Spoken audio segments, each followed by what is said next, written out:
following podcast is for informational purposes only. The contents of this podcast do not constitute tax, legal, or investment advice. Take responsibility for your own decisions, consult with the proper professionals, and do your own research.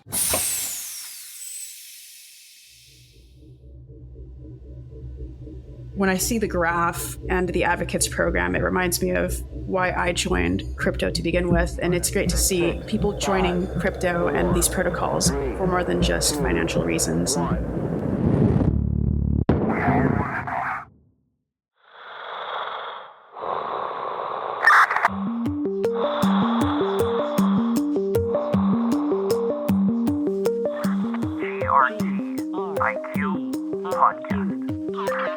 Galactic astronauts floating in the space of time, lost between past and future. That is the sound of inevitable. Welcome to the GRTIQ podcast. Today I'm speaking with Darby, a Graph Advocate and member of Graph AdvocatesDAO. Darby's a well-known and longtime member of the Graph community. She's been very active in Discord, and she supports the Graph at several notable events, including last year's Graph Hack and more recently, ETH Denver 2023. During this interview, Darby talks about going against her parents' wishes and pursuing an education in philosophy, her initial trepidation about crypto and what eventually sparked her interest, and then we talk about her journey into Web3 and the Graph. We also talk about her experience contributing to Graph Advocates and Graph AdvocatesDAO and what she's learned about the Graph community by virtue of being a member of the Graph Advocates program and the AdvocatesDAO. As always, I started the discussion by asking Darby about her educational background. Thank you for having me. As far as my educational background goes, I studied cognitive science and philosophy at UCI, which is the University of California, Irvine in Orange County. Yeah, I was very interested in those topics. And I originally wanted to study philosophy, but of course my parents were like, that's not really, good for like a career. Like, what are you going to do with philosophy? Originally it was cognitive science. And then without telling them, I basically double majored behind their backs, which, they didn't end up complaining about in the end. They got 2 invites for 2 separate graduations by the time it was, time for graduation. And they were just like, what happened? And I was like, yeah, I double majored. So Do you remember why you decided to stick to your guns and continue studying philosophy even against the will of your parents? yeah, I had to take a philosophy course for my gen ed. And I remember hearing lots about philosophy being difficult, a difficult course essentially. And I took it and I actually did really well and I really liked it. And I just took more out of curiosity. And then it got to a point where I had enough credits to basically double major. So I just went for it. So what did you do after graduating? Well, I was looking for jobs basically, and, working minimum wage wasn't doing much. I was still contemplating grad school, and I started tutoring on the side, essentially, just private tutoring. I did a lot of math-based tutoring, SAT tutoring, and it got to the point where it really took off, and I ended up going full time and still do it to this day. I know we talked about this before we pushed record. You went away to Spain, actually, and did some tutoring over there. What's it like living in Spain? What was the experience like tutoring over there? Oh, man, it was very different out there. It's great. On top of tutoring math here in the United States, I also did Spanish tutoring. And then when I went off to Spain, I did English tutoring mostly. So that was really cool. A lot of people out there, they know how to understand and speak English, but it's mostly the conversation parts that they like to practice because they really want to get the accent down. And so most of the English tutoring I did out there was mostly conversation practice, which was really cool. And it also gave me a chance to integrate myself further into their culture while we were discussing everything in English as well. So that was a really, really cool experience. So for any listeners that ever find themselves in Spain, I'd be curious to know, what are the 1 or 2 things they've got to make sure they do while they're there? Wow, that's a good question. So I personally liked not sticking around touristy areas. Just basically, what's that saying? When in Rome, do as the Romans do. So just throw yourself into situations that maybe you wouldn't originally throw yourself into. So like, for example, in Spain, people like to stay out like all night during the weekends, which I don't think is like a huge thing here in the States. So yeah, just basically make a good friend or two, like Spanish friend, kind of not try not to mingle too much with expats, and then just do what the Spaniards do and just fully integrate yourself out there, basically. That's great advice. And it sounds like an incredible time in your life to go do some interesting things. So you study philosophy, cognitive science in college, you graduate, make your way into private tutoring, do a little bit of traveling. Eventually you become aware of crypto. Do you remember when that was and what the original impressions were of it? Yeah, so I've been aware of crypto since college. You know, my college is very environmental, and the people in my college try to be very like up to date and like ahead of their time with everything. So I remember lots of pro crypto people at my college, you know, so then when Bitcoin was kind of catching on, digital currency, like that's how I remember hearing it. You know, I was kind of like, about it as well.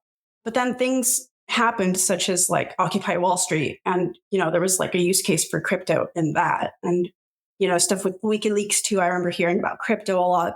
And it wasn't really until the pandemic that I decided to really pay attention. You know, there was lots of talks of inflation coming. And I was like, okay, where should I park my money? What's like a safe bet? And I considered stocks. And then just one night I was scrolling through Twitter and there was a New York Times article, which was essentially kind of like Bitcoin pizza, but it was with sushi. Apparently someone had spent the equivalent of like 200K in sushi like several years prior. And at the time of this article being published, I think Bitcoin had hit 20K for the first time. So there was a lot of hype around it. And you know, I came across this article and I was like, oh, cool, this is interesting. Maybe I'll finally dive into crypto. And I remember the date. It was December 16th, 2020, that this article was published. And, you know, if you're a big user of the graph and super into the ecosystem, you're aware that the token launch actually happened December 17th.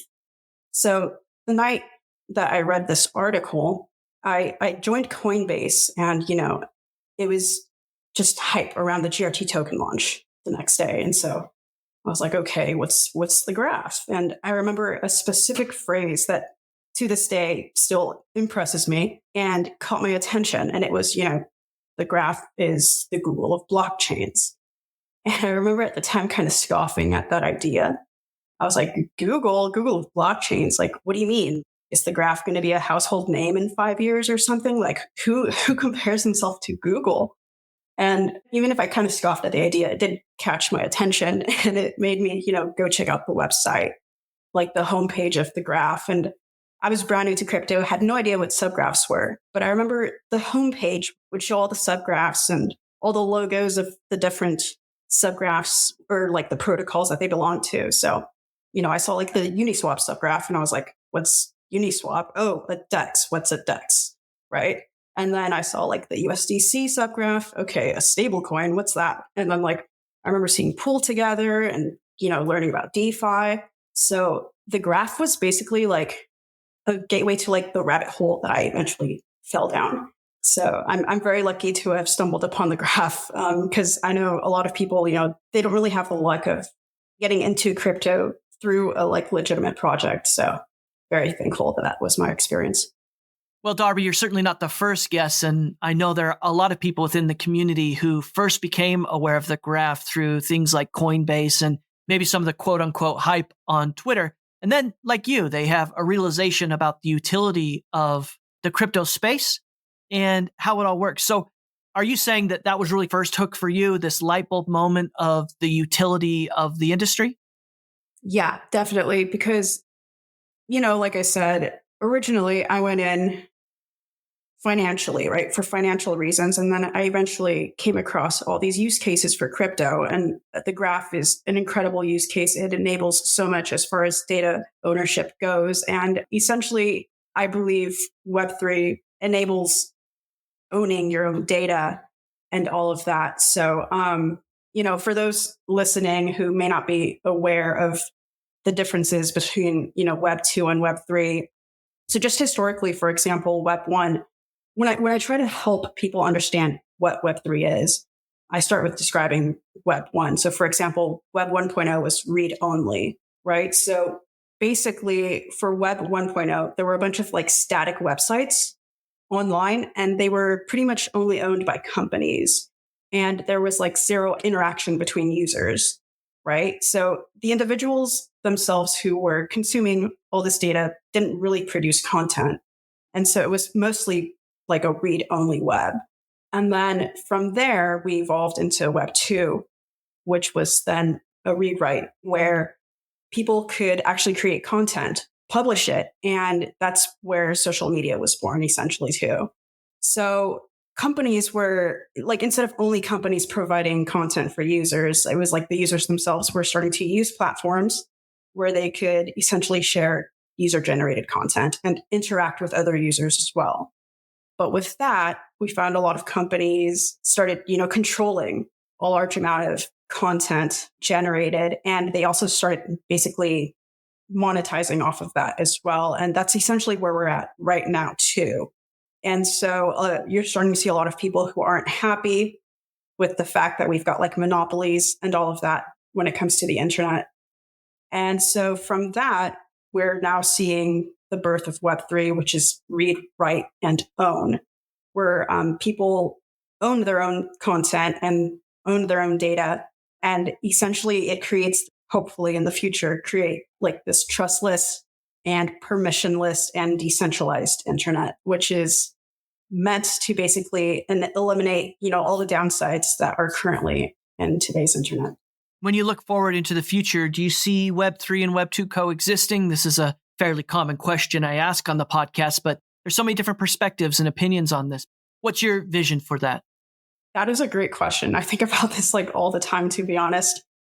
I think it will start off as coexisting for a while. I think it's going to take some time for mass adoption to happen, not because I don't think people will understand much or anything. It's more like the technology just hasn't matured to a point where it's, for example, like scalable. And so for that reason, I don't think it can replace it at the moment or in the near future. But I would love to see Web3 replace Web2. This technology is so new, right, and novel. And I think we still have many, many things to basically fix. So until Web3 becomes a little more scalable, and as far as like accessibility and user experience goes, there's still a lot that has to be improved there in that sense. So, once we can have users comprehend like security concerns and complex like documentation and more intuitive user interfaces, I think potentially Web3 can replace Web2 then. The GRTIQ podcast is made possible by a generous grant from the Graph Foundation. The Graph Grants program provides support for protocol infrastructure, tooling, dApps, subgraphs, and community building efforts. Learn more at thegraph.foundation. That's thegraph.foundation.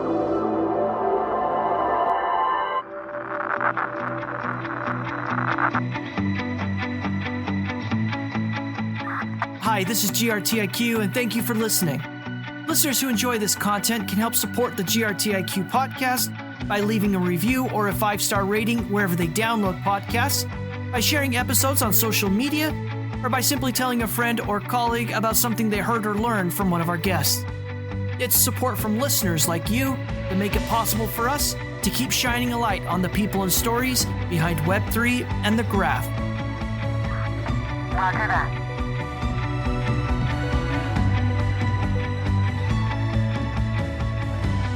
So after you became aware of the Graph, you mentioned you went to the Graph website and scrolled through that and had some early impressions about the utility of the Graph.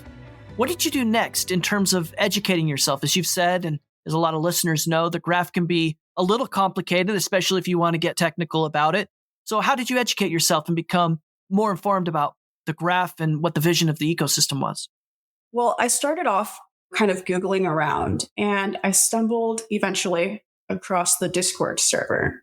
And I joined the Discord server for the graphs, and I was welcomed by the community. And I think that's where my true education of the graph kind of took off, because that's when I started learning about, for example, indexing and curating and delegating, and the fact that I could ask the users themselves directly and they could help me rather than relying on like a website that wasn't as in depth. Coinbase, when they have their like explanation of what the graph does, it's not as helpful as asking the community itself, I found personally. And so entering the server, there were lots of people who had the same questions I did. I believe, when the token launched, that's also when delegation kind of started taking off as well. So there were lots of questions about delegating, and I was very interested in that. So watching people ask these questions and then seeing the community help them out, I learned a lot through there. And then eventually, I don't know how or why, but I also got this like urge of helping people as well, right? And it came natural to me. So like, if someone asked a question and I was like, oh, I could answer that, and it didn't seem like anyone else had the time, then I would also, answer the question myself. And before I knew it, I became part of the community. And then I basically learned more about the utility of the graphs through there, and everything just kind of started making more and more sense, not just with the graph, but just crypto in general. What do you think it says about the graph ecosystem? And I know this applies to a lot of protocols within Web3, that someone like yourself who's new to the space joins the community, starts reading answers to questions and then answering questions, and then is embraced within the community, sort of becomes somebody on the Discord server in this case who's helping and leading. I mean, that's interesting, right? Oh, it's amazing. It's, I haven't really come across communities like this before where you integrate yourself and then everything just kind of becomes full circle. Everyone is so welcomed, and, just being a part of a community and engaging and interacting in crypto is so crucial, I think, to the identity of what a protocol is as well. It's very hard to imagine any crypto protocol without a community. It's just integral at this point, I think, to the entire space. I'd be curious to know if you jumped into any of those roles, as you mentioned there, and as listeners may or may not know, there are sort of three core roles within the graph ecosystem: the role of indexer, the role of curator, and the role of delegator. At the time that you became aware of the graph, you said that delegation was warming up. What did you do? Did you join and start participating in the protocol in any specific role? Yeah, so I started off as a delegator, and I remember being terrified of that because at the time I didn't know anything about wallets or Ethereum gas or anything. And that's another thing that I often think about is, how are people introduced to crypto? Because some people, I feel, they personally know somebody who kind of walks them through everything and explains everything to them. And then there are people like me, for example, who they weren't introduced by anybody. It was just kind of like they just jumped into it and had to Google around and research everything. So I wanted to delegate for a very long time and was just too scared of messing up. So I think it took me like a month to finally gather all the knowledge and understand how custodial wallets work and all of that, like self-custodial. And then from there, learn how gas works. And then, okay, I need to make sure I have enough ETH for the delegation to go through. And, I have to approve the delegation first before actually delegating. And so it took some time, but I eventually got there and finally delegated and was like super proud and realized how fun it is to actually interact like this with the technology. So after delegating, I started researching more on like curating. And I believe it was the summer of 2021 when curation went live. And that was a fun time. It was a bit of a Wild West, but it was really cool to also add curation to my like graph user experience. And yeah, it's been great, honestly. What's your advice to listeners who are probably like you before you fully embrace one of the stakeholder roles within the ecosystem? They're contemplating maybe an indexer. That would be a huge leap for a lot of listeners, but there are some for sure that could probably do it. Then there's those that are thinking about delegating and curating. You've done two of the three. What's your advice to listeners who are thinking about these things? Yeah. So the great thing actually right now about indexing is we've got the MIPS program going, right? It's meant to help kind of bootstrap indexers into the ecosystem. if someone's interested in indexing, it's a really great time. There's lots of resources out there to help out with that. And then as far as curating and delegation goes, there's the Graph Academy, which is actually great for all three roles. It's a really great site that explains everything from the benefits and the risks of each of these roles. So that's also very helpful. And again, just going onto the Discord server and asking questions is a really great way as well.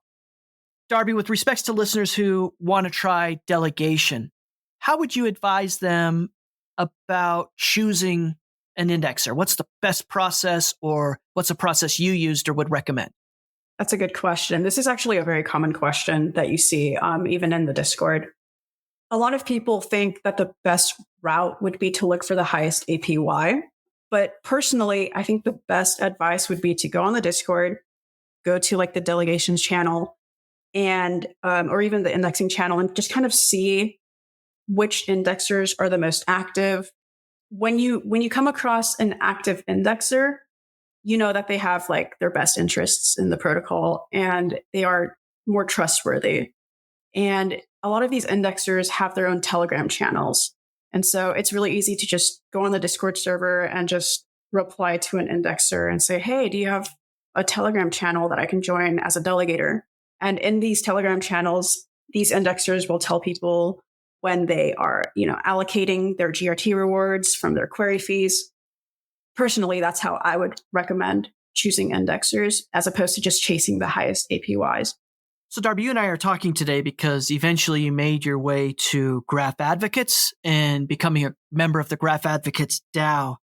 Can you talk a little bit about the journey that you took once you became aware of the graph? You've already stated that you became a member of the community, started participating as a delegator, and then shortly after that, as a curator.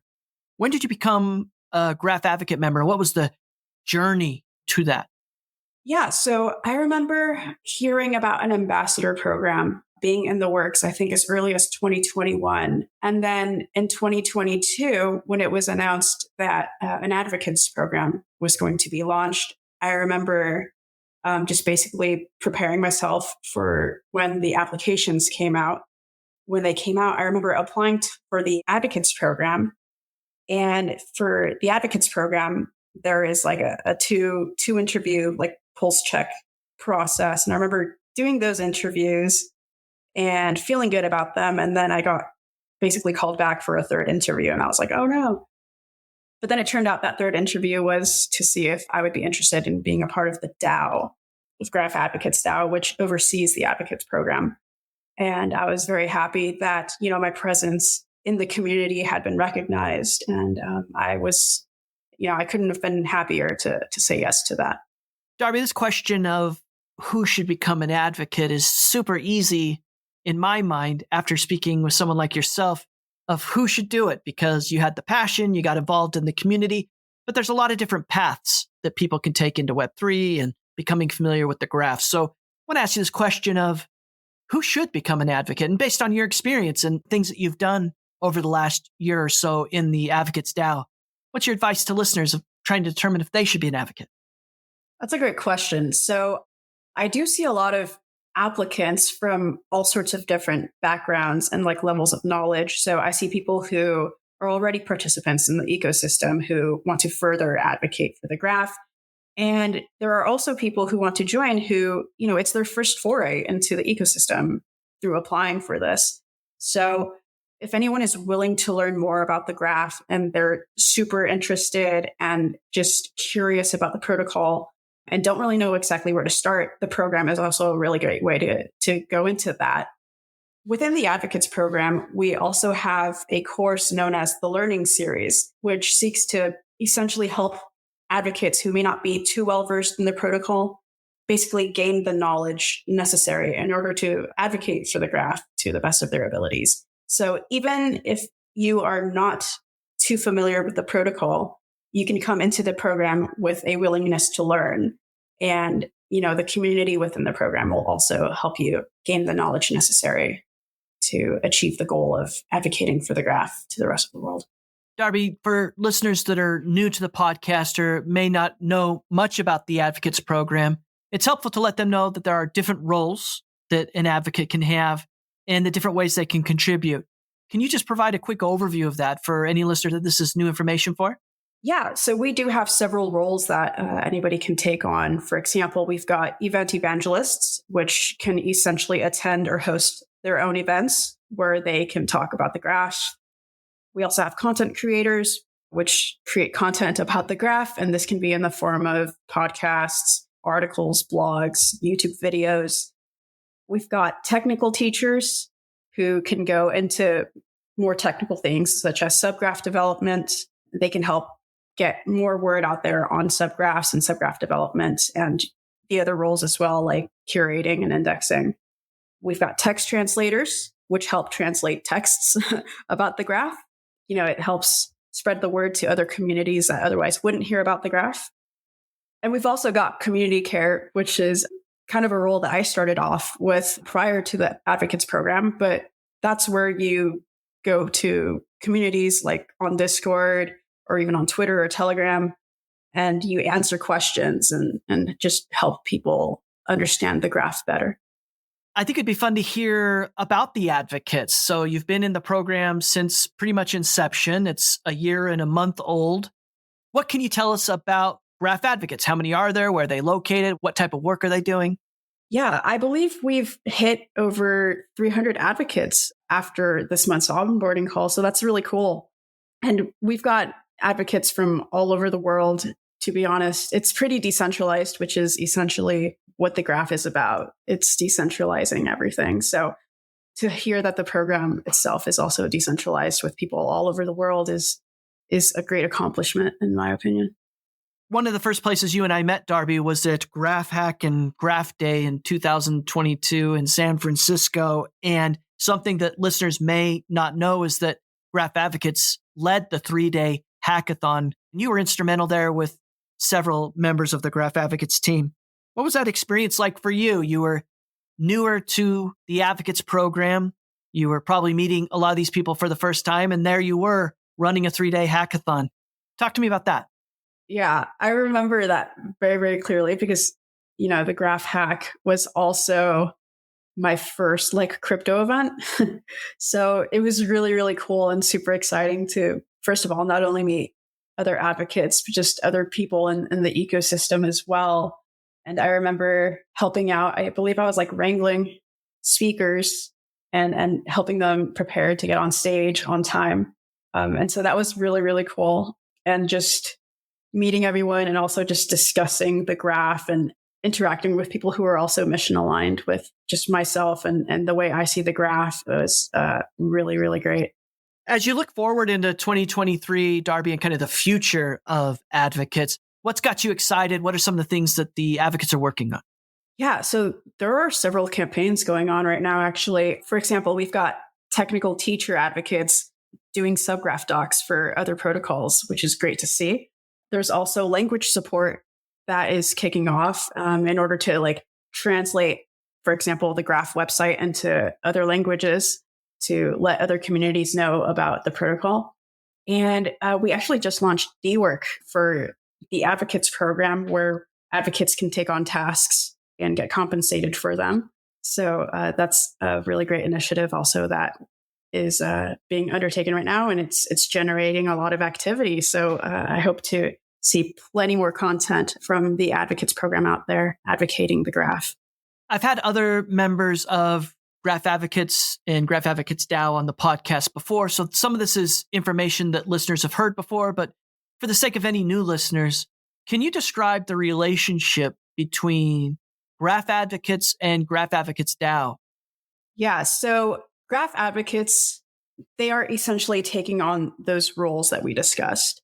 And then the AdvocatesDAO members from there are essentially overseeing the program. So we act as mentors to help these advocates achieve what they're trying to achieve within the program. So that's essentially the relationship. And as well, Graph Advocates DAO members are also advocates themselves. How does the DAO work? You said you've been working on some initiatives within the DAO. What can you tell us about the work being done inside the DAO and how it's organized? Yeah, so currently we've got 3 committees. We have the Advocates Committee, which is advocates focused on the program. We've got the Grants Committee, which is focused on community grants. And then we have the Operations Committee, which is where a lot of administration and, for example, social media management takes place. What committees are you on and what type of work are you doing personally? So I'm in all 3 at the moment, but I've been focusing a lot on the Advocates Committee, mostly because of the DWork launch that happened earlier this month. So it's been, mentoring advocates and helping them with tasks and essentially motivating the advocates, because it can be kind of tough to contribute to the graph when you don't know where to start, especially if you're new to the ecosystem. And so, mentoring these advocates and motivating them into creating content that they've been wanting to create but didn't know where to start has been great to see. And I think we're kind of seeing the results now, which is a great thing also. What have you learned about the Graph community? You mentioned that there's advocates located all over the world. You've done interviews, you've met lots of advocates, and you've got a really interesting perspective because you're also working in AdvocatesDAO. What have you learned about the community? Oh, man. Everyone's just so motivated and mission aligned. And I think that's really, really great to see. And it's incredibly reassuring because it makes me feel like I'm in the right place, but also that everyone else is in the right place. And it's incredibly enlightening, I think, because when I see the graph and the advocates program, it reminds me of why I joined crypto to begin with. And it's great to see people joining crypto and these protocols for more than just financial reasons and actually wanting to better the world together. And then this follow-up question about DAOs. DAOs are a little bit in vogue right now. And I'd be curious what you've learned about the nature of DAOs, the type of work or the types of opportunities or obstacles that exist within a DAO by virtue of what you've learned thus far in AdvocatesDAO. Yeah. So, DAOs are so novel, and I've often heard from other DAOs, their difficulties. And so I would say that the way DAOs enable people to coordinate is really, really great. I think the coordination that goes on in DAOs, you don't really see that often in like traditional jobs, I think. And the way I think that communities are defined in Web3, that there's different levels of decentralization and automation by code, which I think is really cool. The way that DAOs use blockchain technology to get things done. And for example, like voting on proposals and all of that, the way it's decentralized, we don't have to rely on a CEO to decide things. And that's a great thing to see. And it makes me happy to be a part of a DAO for that reason as well. Darby, for listeners that are interested in learning more about advocates or possibly even applying to become a graph advocate, what's the best way for them to learn more? I would say the best way is to join the Graph Advocates DAO Discord server, where you can come with any questions you have, and people from Graph Advocates DAO will be happy to answer them. And there's also the Graph Advocates Twitter. The handle is @GraphAdvocates. You can follow that for updates regarding the program and also any kind of events revolving around the program as well. So yeah, that would be the best way. Hi, this is Darby with Graph Advocates DAO. If my conversation with the GRTIQ podcast has been helpful to you, then please consider supporting future episodes by becoming a subscriber. Visit grtiq.com/podcast for more information. That's grtiq.com/podcast. Podcast. Thanks for listening.